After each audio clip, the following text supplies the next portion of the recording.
Bueno, y ya estamos aquí de regreso y tenemos el honor de tener una vez más aquí en la noticiera a Rafael Barajas el Fisgón para hablar de un tema que hemos visto que les interesa muchísimo sobre el porfiriato y también estas similitudes que podemos encontrar con sexenios recientes, pero sobre todas estas reflexiones vamos a hablar pues con Rafael Barajas el Fisgón. Primero, hola Rafael, ¿cómo estás? Buenos días. Hola, ¿cómo estás tú, Caro? ¿Cómo te va? Bien, aquí muy contenta de tocar este tema que pues ha circulado también en últimos días precisamente a raíz de toda esta democratización del Poder Judicial, de estas posturas abiertamente clasistas y racistas que también hemos encontrado por parte de la oposición, también en esta respuesta que dio el INAH la semana pasada sobre que posiblemente los restos de Porfirio Díaz pues no fueran muy necesarios o muy requeridos acá en nuestro país. Y también la semana pasada veíamos en el libro del Monero con Hernández, este libro de México Bárbaro, donde precisamente pues es esta reflexión sobre estos años del porfiriato. Entonces queremos precisamente, pensamos que es muy importante recordar nuestra historia, recordar estos momentos, las luchas que también se han derivado a partir de ello, y pues qué mejor que contigo hablar pues esto, ¿no? Que compartas con nuestra audiencia para empezar, pues qué fue el porfiriato, cómo podemos entender estos años donde pues Porfirio Díaz estaba al mando de nuestro país. ¿Cómo podemos identificar estos años?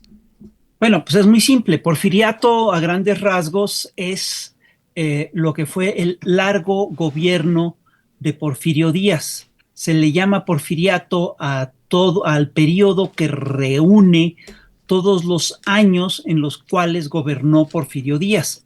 Y el porfiriato pues, es una historia crucial.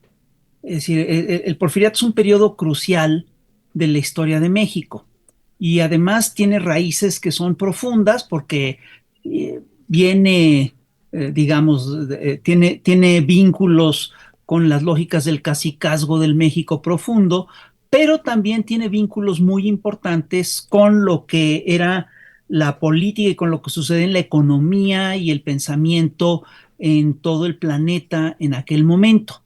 Y si bien el porfiriato tuvo rasgos específicos y particularidades nacionales muy fuertes, la dictadura de Porfirio Díaz está lejos de ser un fenómeno meramente local, un producto del ser mexicano, una cosa, una isla dentro de lo que ocurría en el México del siglo XIX. El porfiriato fue parte de un proceso que se dio en diversas partes del mundo a finales del siglo XIX y debe ser estudiado en el contexto de lo que son las lógicas de los ciclos revolucionarios y contrarrevolucionarios de los siglos XVIII, XIX y XX. Lo primero que hay que decir es que el porfiriato en realidad es un puente entre dos revoluciones. Porfirio Díaz llega al gobierno después de una gran oleada revolucionaria mundial, que es la llamada oleada revolucionaria, la oleada de las revoluciones liberales. Esta oleada, de alguna manera, inicia en Europa en 1830 y va de 1830 a 1848. Y esta oleada también empieza en México en 1830, pero termina en 1867. Esta revolución liberal empieza en México en 1830 y termina en 1867 con el triunfo del bando liberal. Y hay que decir que la consolidación de la dictadura porfiriana fue parte de una reacción encabezada por las élites contra las revoluciones y las grandes movilizaciones populares de fines del siglo XVIII y principios del siglo XIX. Forma parte de una tendencia antirrevolucionaria, antipopular, que llegó a gobierno en muchas partes del mundo a finales del siglo XIX, en la segunda mitad del siglo XIX y a finales del siglo XIX. Y bueno, y de hecho se expande hasta principios del siglo XX. Este ciclo, que es un ciclo contrarrevolucionario, fue interrumpido violentamente. Este ciclo contrarrevolucionario del cual forma parte el porfiriato fue interrumpido violentamente a inicios del siglo XX precisamente por la Revolución Mexicana. Entonces el porfiriato empieza con el final de la Revolución Liberal y termina con el inicio de la Revolución Mexicana. En términos de la historia global, de la historia del planeta, el porfiriato, que va de 1876 a 1911, se inscribe en la llamada Belle Époque, que es un periodo que los historiadores ubican entre 1871 y 1914. Es un largo periodo de estabilización del orden capitalista que se expande por varios países de Occidente. Coincide, entre otros regímenes, con la era victoriana en Inglaterra, con el reinado de la reina Victoria en el Reino Unido, coincide con la Tercera República Francesa y con el Segundo Imperio en Francia, y coincide con lo que se conoce como la Gilded Age de Estados Unidos, que es un periodo de acumulación de capital muy importante cuando surgen todos los grandes robber barons, ¿no? Los Carnegie, los Rockefeller, todas estas gentes. Este proceso, este periodo, este violento ciclo antirrevolucionario, tuvo como motor económico una cosa, lo que se conoce como la segunda revolución industrial. Y es un periodo en el que las élites oligárquicas lograron imponer un sentido común en el cual el avance del capitalismo era visto como un fenómeno inevitable y benéfico. Se confundía capitalismo y progreso. De hecho, en la bandera de Brasil dice orden y progreso, son dos de las lógicas claves de aquel periodo. Y es un periodo en el que se le depositó gran confianza a la razón y a la ciencia, y se vio el progreso como la meta final de la humanidad, como la gran meta civilizatoria de la humanidad. Esta visión, es decir, el porfiriato, la Gilded Age, la era victoriana, todo la Tercera República Francesa, el Segundo Imperio, etcétera, tienen un pensamiento que está organizado por uno de los grandes filósofos del siglo XIX, que era un heredero del cartesianismo, es un heredero de Descartes, y que se llamaba Auguste Comte. Auguste Comte le dio orden al pensamiento de aquel tiempo con toda una serie de tesis que se conocen, que en su conjunto se conocen como las tesis de la filosofía positivista. El propio Auguste Comte resumía su visión del mundo en la idea de que el principio y el orden, el amor es como el principio, el orden tiene que ser la base de la sociedad y el progreso es el final, la finalidad de la sociedad, ¿no? Entonces, es un hecho que esta forma de pensamiento organizó todo un modo de producción y organizó estados enteros, organizó la forma de hacer política en aquel tiempo. Sin lugar a dudas, el pensamiento positivista se establece muy pronto en Francia, pega muy fuerte en Inglaterra, en Estados Unidos, y en México también se asienta muy rápido después de la revolución liberal, de la segunda transformación del país, que fue la revolución liberal. De hecho, el positivismo llega a México tan pronto termina la revolución liberal. La gran institución académica que fundan los liberales fue la Escuela Nacional Preparatoria. Y el primer director de la Escuela Nacional Preparatoria fue Gabino Barreda, que era discípulo de Auguste Comte y que difunde aquí en México, es decir, forma a varias generaciones con las tesis del positivismo. Entre la gente que fue formada por Gabino Barreda, tenemos a gente como Justo Sierra, pues el gran educador del país, también llamado el Maestro de América, y el impulsor de la Universidad Nacional de México, y pues otros grandes académicos e incluso políticos y hombres de negocios importantes de la época. Fueron herederos de del positivismo, pues ni más ni menos que Limantour, Pineda, es decir, gente, Bulnes, es decir, la élite intelectual del porfiriato era eminentemente positivista, ¿no?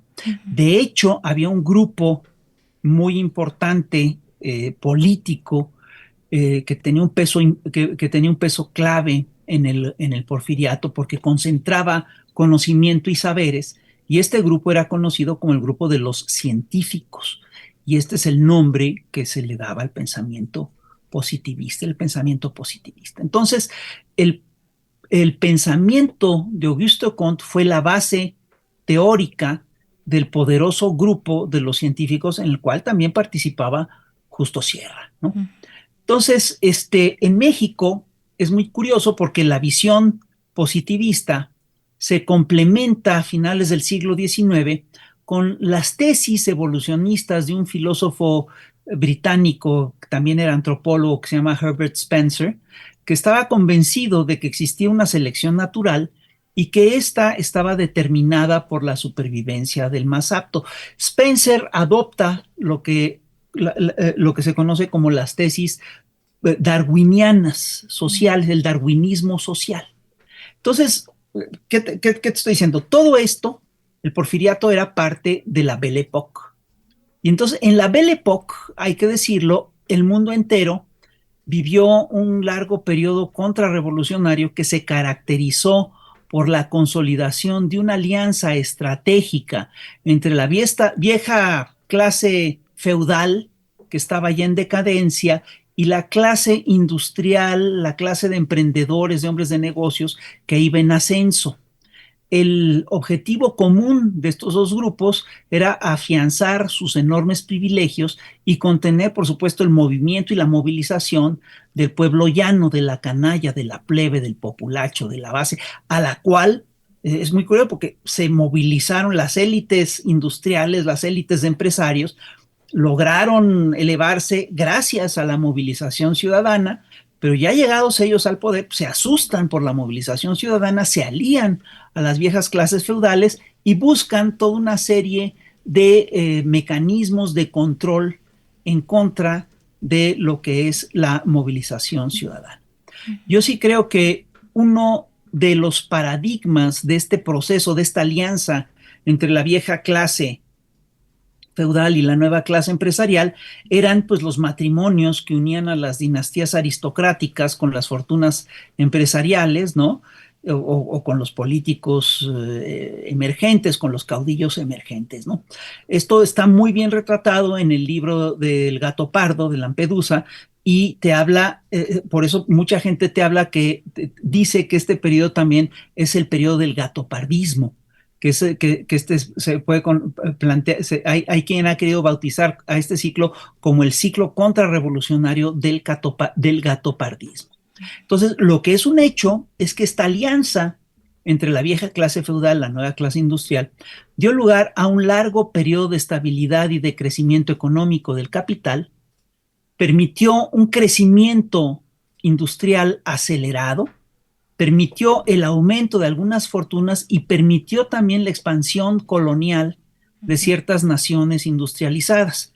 Ahí es donde crecen, donde se consolidan como imperios modernos, Inglaterra, Francia, Bélgica, los Países Bajos, Alemania menos, pero Estados Unidos. Y a nivel global, lo que sí es un hecho es que el status quo de la gran burguesía concentró el poder económico, el político, y las oligarquías hicieron todo lo que estaba en sus manos para consolidar, extender y preservar sus enormes privilegios.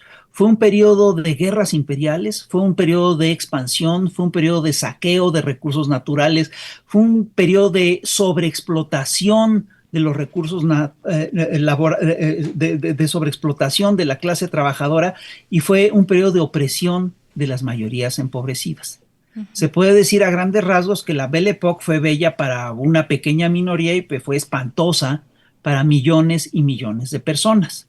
Y quiero decirte que la revolución, esta segunda revolución industrial, se dio en cada país a partir de los elementos que podía desarrollar cada nación. En México, el paradigma de esta segunda revolución industrial fue claramente la construcción de una red de ferrocarriles nacionales.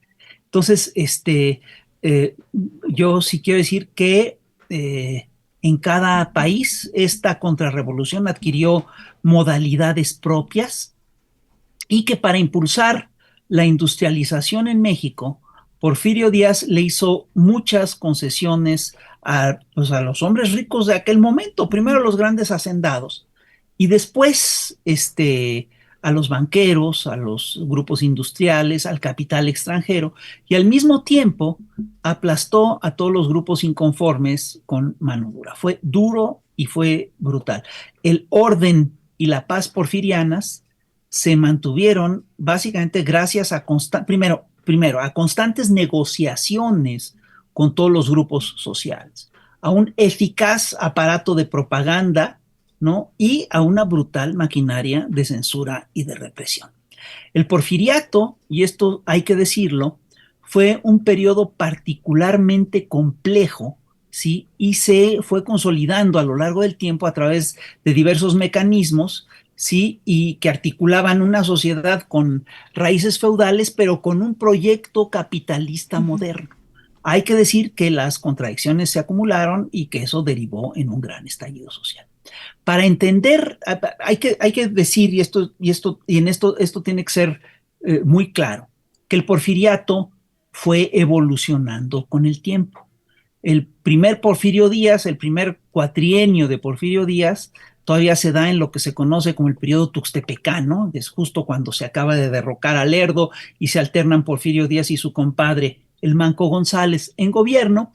Pero ese primer gobierno tiene ciertas características. El segundo cuatrienio de Porfirio Díaz es ya distinto, ¿sí?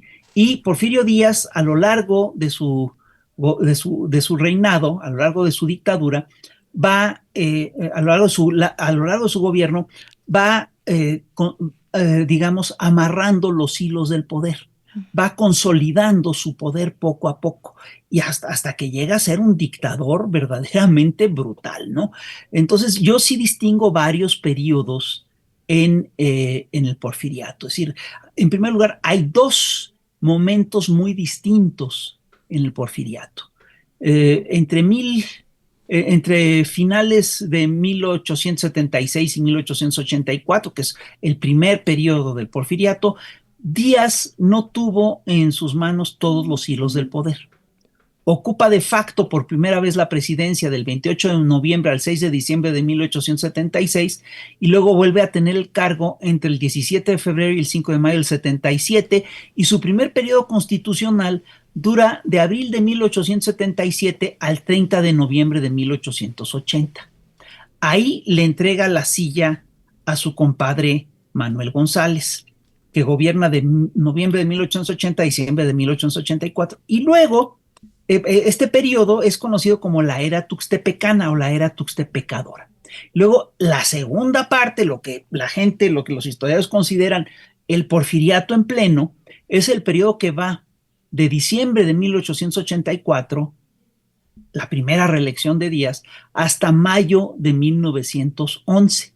En este periodo, Díaz gobierna de manera continua y poco a poco va afianzando su poder hasta que hacia 1892 logra consolidar, se logra conformar en la gran figura, la figura que concentra todo el poder en el país, en el hombre fuerte incuestionable del país. En total, Díaz se reeligió 7 veces y esto es lo que se considera el núcleo duro del porfiriato. Entonces, sí hay que entender cómo va evolucionando el porfiriato, incluso en el periodo ya en lo que es la larga dictadura de Porfirio Díaz. Es decir, ahora bien, a mí sí me gustaría hacer una revisión de lo que es la historiografía porfirista, ¿no? El porfiriato es uno de los periodos históricos más estudiados de la historia de México. Y hay un historiador, que es Paul Garner, que distinguía varias etapas de estudio del porfiriato. Dice, hay en primer lugar, Paul Garner decía que había una historiografía porfiriana, que es la primera, que es la historiografía que se establece primero en tiempos de Porfirio Díaz. Y era una historiografía muy poderosa, muy potente, una historiografía que te plantea que Porfirio Díaz era el que concentraba la historia de la nación, era el hombre que condensaba los anhelos de Hidalgo, de Juárez, todo esto. Y todo esto estaba reflejado en una campaña publicitaria, fue reflejado en una campaña publicitaria muy eficaz, que fue la campaña del centenario, ¿no? Y fue además una versión hegemónica y dominante durante décadas en nuestra nación. Hay una segunda historiografía alrededor del porfiriato que es muy importante, que es la historiografía antiporfirista. Esta historiografía antiporfirista se establece a partir del triunfo de la Revolución Mexicana. En cuanto la Revolución triunfa y se vuelve gobierno, se consolida muy rápidamente una historiografía antiporfirista. Y según esta historiografía, el régimen de Díaz era el ejemplo máximo de la tiranía, de la dictadura, de la opresión, y hasta Porfirio Díaz era condenado por su corrupción, por su autoritarismo, por la traición al ideario liberal y a los intereses de la nación. Hay una tercera historiografía que es importante, que es la del neoporfirismo, que es esta surge precisamente a finales de la caída del PRI, a inicios del periodo neoliberal, y es una historiografía en la cual están gentes como Krause, en fin, todos estos historiadores de la derecha que establecen que Porfirio Díaz no era tan dictador como se decía, no era tan malo, que fue un hombre que llevó a México al progreso, etcétera, etcétera, etcétera. Y esta historiografía, por supuesto, que coincide con la revaloración con una visión neoliberal, ¿no? Que empezó a permear en el país a partir de las últimas administraciones del PRI, ¿no? Y de lo que fue las administraciones panistas y también la de Peña Nieto. Y finalmente hay una crítica, hay una nueva historiografía que yo creo que la podríamos llamar la historiografía neorevolucionaria, que hace una crítica de la razón porfirista. Y que hace una crítica de la razón neoporfirista, es una crítica de todo este neoporfiriato, ¿no? De todo este neoporfirismo. Entonces, lo que es muy interesante es que cada uno de los historiadores que han trabajado este periodo hacen aportaciones muy importantes de lo que es el proceso, ¿sí? Sin embargo, pues hay toda una serie de historiadores contemporáneos que han hecho una serie de aportaciones muy importantes, ¿no? Sobre el porfiriato y que nos permiten tener una visión muy objetiva o con buena distancia de lo que fue el porfiriato. Yo sí pienso que, por ejemplo, son claves la historia del México moderno de Porfirio Díaz, ¿no?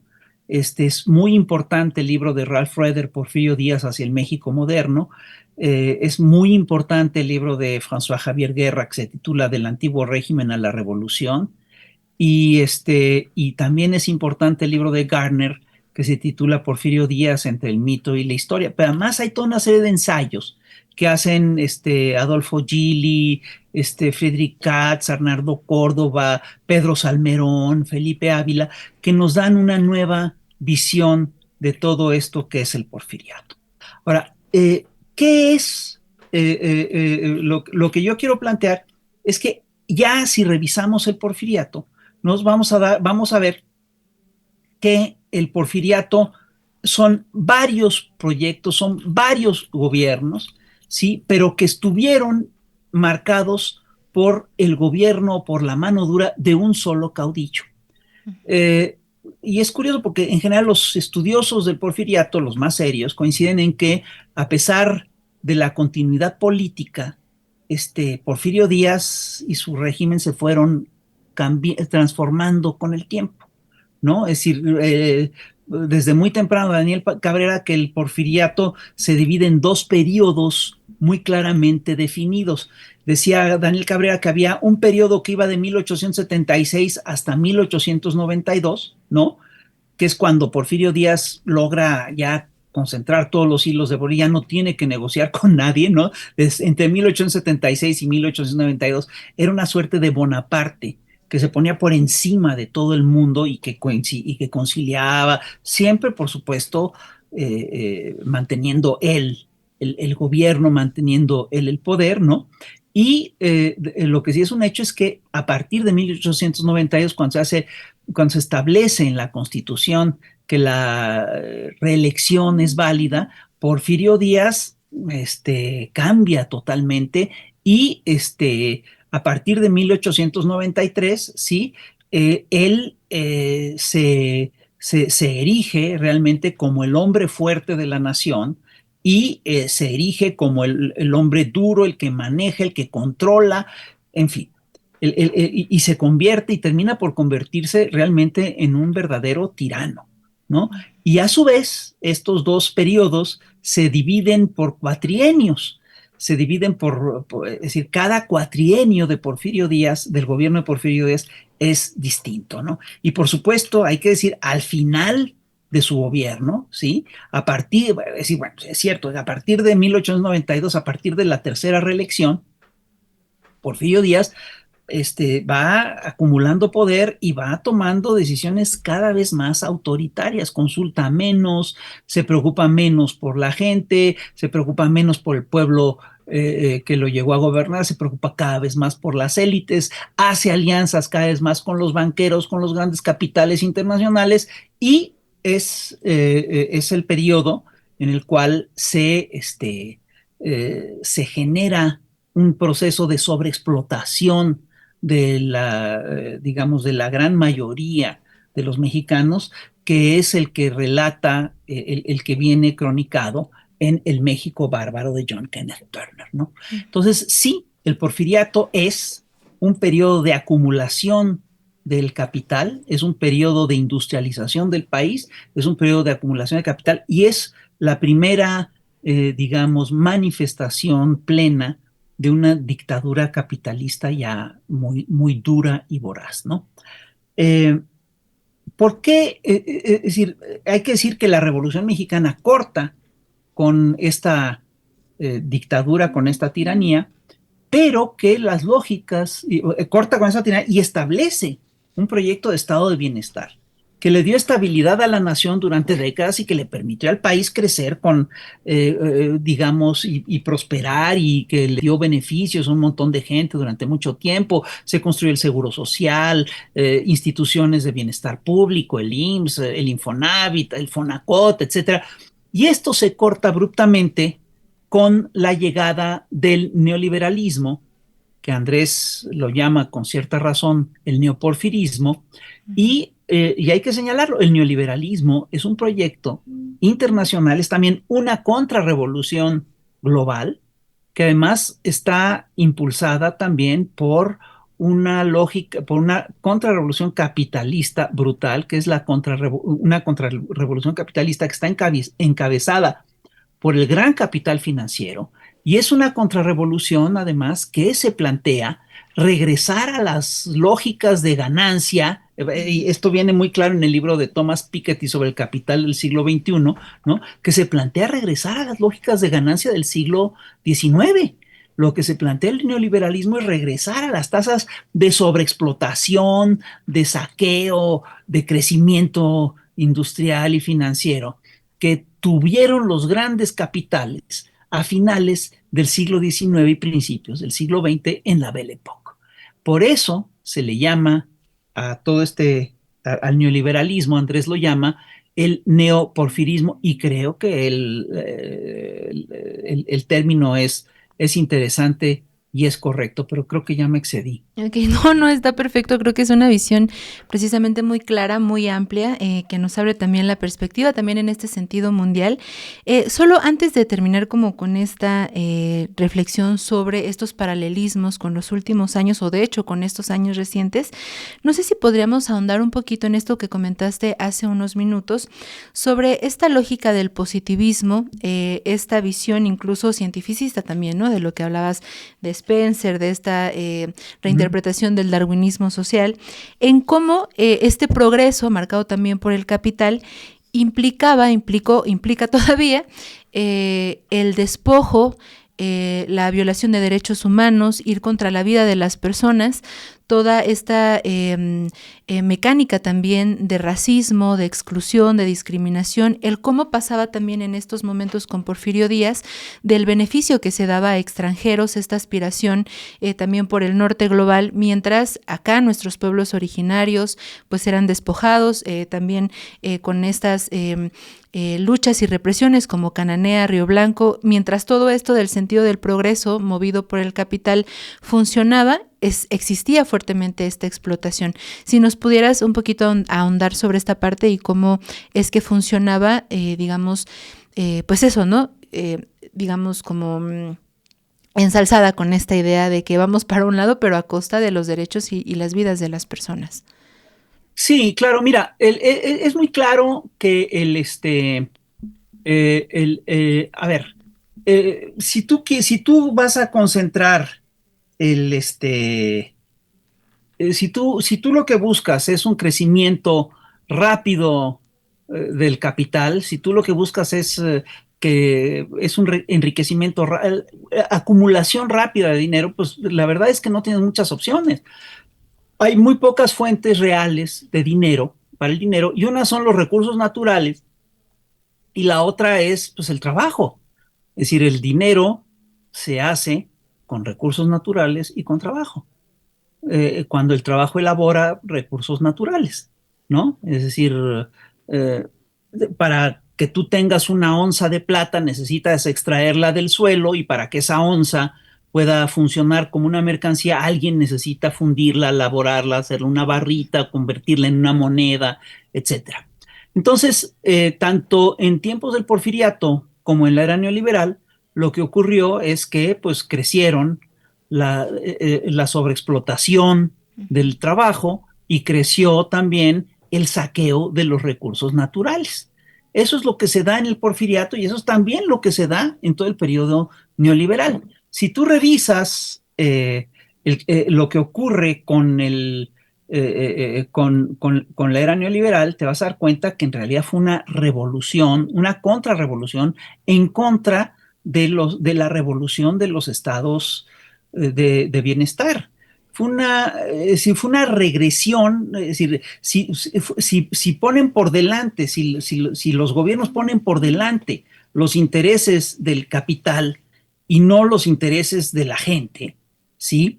Pues lo que va a ocurrir es que pues, los derechos de la gente van a sufrir mermas muy importantes y van a tener una regresión muy importante. Lo que vivimos en la era neoliberal fue precisamente el desmantelamiento del estado de bienestar y con eso la eliminación de toda una serie de derechos que pensamos que se habían adquirido a través de grandes movimientos sociales a lo largo de los siglos XVIII, XIX y XX.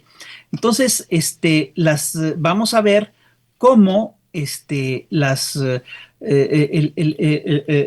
la implantación en nuestros países del proceso neoliberal, del proyecto neoliberal, vino acompañada, por supuesto, fíjate, es una cosa increíble, de un saqueo ilimitado de los recursos naturales.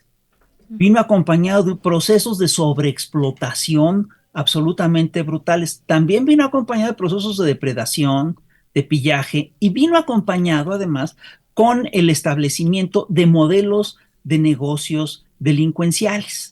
Entonces, ahí lo que empezamos a ver es cómo una, una minoría en cada región y a nivel global también, ¿sí? Se apropiaba de grandes cantidades de riqueza, ¿sí? Concentraba grandes cantidades de riqueza y esto, por supuesto, lo que ha provocado es el desmantelamiento, bueno, una crisis ecológica brutal, una crisis climática muy importante, es decir, no nos hagamos bolas. La crisis climática está provocada por esta nueva revolución del capital. La crisis ecológica está desencadenada, fue provocada por la gran crisis, por este proceso de sobreexplotación. Y la crisis humanitaria, las crisis que tenemos de migraciones históricas, las crisis que tenemos de sobreexplotación, de bajas en los niveles de salud, etcétera, están claramente ligadas a las lógicas del a estas lógicas neoliberales que quitan al hombre, a la persona, del centro de interés y ponen a los grandes capitales como el gran objetivo de la sociedad. Y es lógico, si tú quitas al ser humano de la ecuación, pues el ser humano va a sufrir, ¿no? Al ser humano le va a ir muy mal. Entonces, por supuesto que lo que hemos visto es que el neoliberalismo se convirtió en una forma de dominación y de despojo, sí, que ha hecho un daño brutal. Nosotros lo vimos aquí en México. La llegada del neoliberalismo provocó la destrucción del estado de bienestar, de los grandes sindicatos, de los grandes movimientos sociales y el impulso del libre mercado, de las lógicas del capital financiero favorecieron a la bolsa, no favorecieron a las economías, favorecieron unos cuantos y generaron la depredación y la sobreexplotación de las mayorías y, hay que decirlo también, el crecimiento de los modelos de negocio delincuenciales, de la corrupción, del huachicol, del narcotráfico, en fin, ¿no? Entonces, eso es lo que vimos en aquel periodo. En ese sentido, yo sí quiero decir que el porfiriato fue mucho más civilizado que lo que vimos en la era neoliberal. Ok. Y en ese sentido, ya para finalizar, digo, por lo que entiendo, a ver si entiendo bien, lo que nos dices también es como esta historia de revoluciones contra revoluciones, ¿no? No sé si de manera como un poco cíclica, pero quizá sí, como esta acción-reacción constante, ¿no? En ese sentido, no sé si podamos, ¿qué tan posible es adquirir ciertas lecciones, sobre todo pensando en el marco con lo que iniciamos un poco, ¿no? En el marco actual de lo que estamos viviendo, ya está hecha la democratización del Poder Judicial en nuestro país. Sin embargo, existen todavía voces racistas, clasistas, que continúan en esta narrativa de por qué todos vamos a elegir, ¿no? Esto que también recordaba hace ratito de Andrés Manuel López Obrador, de al final denunciar como si habían ciertos intereses que buscaban proteger a las oligarquías y entonces no era una democracia, ese no era un país realmente democrático. Bueno, todo esto para, si nos puedes compartir, si hay algunas lecciones, pese a que esta historia pueda ser cíclica y que no sé si invariablemente se repetirá o no, o sea, si vendrá también una contrarrevolución, pero qué lecciones podemos atender y también en el marco un poco también del contexto mundial, pues a lo mejor estos voceros de la oposición ya no tienen mucha relevancia en nuestro país, ¿no? Estos que buscan impugnar ahora la reforma al Poder Judicial, pero sí en esta visión que continúa muy fuerte, lo vemos por ejemplo con Estados Unidos y sus políticas migratorias llenas de racismo, de clasismo, de colonialismo también. No sé si tengamos alguna, pues eso, reflexión de las lecciones que podemos adquirir, qué tanto podemos también bajar la guardia frente a esto y decir, bueno, ya superamos ciertas cosas. ¿Cómo lo ves tú? A ver, yo te voy a tratar de ser claro. Es decir, yo estoy convencido de que estamos constantemente en un proceso dialéctico y que todo depende de cómo de cómo se organizan los pueblos y de cómo se organizan las élites. Si la gente se moviliza y si la gente defiende sus derechos, va a seguir avanzando y va a seguir obteniendo cosas. Si la gente se desmoviliza y si la gente descuida los proyectos, digamos, que le permiten hacer esos crecimientos, que le permiten consolidarse y organizarse, pues el proyecto va a ir para atrás. Y no hay vacíos en política. La derecha mexicana hoy está muy debilitada y sin embargo está ahí.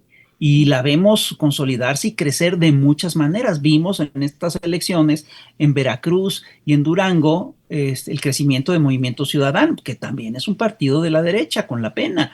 Y vimos también, además, tenemos que tener muy claro que todos los voceros que apoyaron al neoliberalismo siguen activos y siguen dando su propaganda como si nada, y siguen organizados y siguen estructurados, y tenemos que tener muy claro que la ultraderecha está creciendo a nivel global. Esto que está ocurriendo en México, de que la izquierda se consolida, etcétera, es un fenómeno atípico en el mundo hoy en día. Lo que está ocurriendo en todo el planeta es básicamente la consolidación de un capitalismo duro, de un capitalismo además guerrero, donde que está está provocando guerras en absolutamente todo el planeta, y de una ultraderecha ya con tintes neonazis, ¿no? Y lo ves claramente con Trump en Estados Unidos, con Silvia Meloni en Italia, con el crecimiento de Marine Le Pen en Francia, con el crecimiento del Tea Party en Inglaterra. Es decir, la ultraderecha ahí está. Entonces la amenaza de una contrarrevolución está más presente que nunca. No nos podemos engolosinar y pensar que esto ya está decidido. Esa amenaza ahí está, y de hecho es una amenaza que está sobre nuestro país de manera constante y de manera, digamos, asfixiante, y hay que entenderlo así. Yo sí quiero decirles que no hemos llegado a lo que Hugo Chávez llamaba el punto de no retorno. No es decir, se avanza, por supuesto, se han logrado cosas muy importantes. Sin lugar a dudas, lo de la reforma al Poder Judicial es clave porque permite quitarle a la oligarquía uno de los poderes del Estado, que era muy difícil quitárselo, ¿no? Ya se lo estamos quitando, ¿no? Por lo menos a la mitad del Poder Judicial, pero yo te quiero decir, aún en en este proceso tenemos que ver qué tanto pesa todo lo que se quedó en el aparato judicial, qué tan reumático va a quedar ese elefante. Y otra cosa importantísima del proceso de la elección judicial es que finalmente le quita a Washington y a la oligarquía mexicana una de las herramientas que eran estratégicas para acabar con los gobiernos progresistas, que es el aparato judicial, que era el encargado de hacer lawfare o guerra judicial, ¿no? De utilizar todo el aparato judicial como una maquinaria de guerra para acabar con los gobiernos progresistas, o para conseguir objetivos políticos específicos. Por eso se le quitó en este proceso a la oligarquía, y hay que decirlo, al Departamento de Estados norteamericano, y el avance es muy importante y muy significativo. Pero esto no quiere decir que tengamos el camino despejado, para nada. Entre otras cosas, los procesos de transformación siempre son frágiles y siempre son, vamos, se pueden echar a perder por cualquier cosa. Y en ese sentido, yo sí creo que tú tienes toda la razón. Si de algún lado podemos aprender, es precisamente de las revoluciones pasadas, y tenemos que hacer una introspección seria a lo que es la historia de México, lo que es la historia de las revoluciones, la historia de las transformaciones, para sacar lecciones importantes de todos esos procesos. Entonces, sí, tenemos que leer la historia, tenemos que aprender de esa historia y tenemos que seguirnos para adelante, ¿no? Yo sí estoy convencido de que Claudia Sheinbaum está haciendo un gran gobierno. Yo sí estoy convencido de que lo que se está logrando en México es muy importante, pero también estoy convencido de que es muy frágil. También estoy convencido de que se puede echar a perder con cualquier cosa, y por lo tanto lo tenemos que cuidar. Ok, pues de verdad, muchísimas gracias por pues por esta explicación tan clara, que nos interesa mucho. Precisamente también le ha interesado mucho a nuestra audiencia este repaso de la historia, el continuar pendientes, y pues eso también sobre lo que vendrá. Te agradecemos de verdad muchísimo estos minutos que nos has compartido por acá. Si nos permites, pues seguiremos en comunicación porque esta historia todavía continúa. No sé si quieras agregar alguna cosa más antes de terminar. Bueno, pues yo sí sugiero pues que nos sigamos informando y que nos sigamos enterando. Y mira, yo sí sugiero que no nos dejemos llevar por análisis superficiales que con mucha frecuencia benefician a las derechas. Yo sí sugiero que estudiemos y que analicemos a fondo lo que está ocurriendo y que lo analicemos a la luz de la historia. Necesitamos hoy más que nunca hacer análisis profundos y diagnósticos serios. Ok, pues ahí está Rafael Barajas El Fisgón, muchísimas gracias, ojalá nos permitas continuar en comunicación, te agradecemos de verdad tu claridad y que nos hayas compartido este tiempo. Un saludo, Carolina. Gracias, Bye. hasta luego, un saludo. Recuerda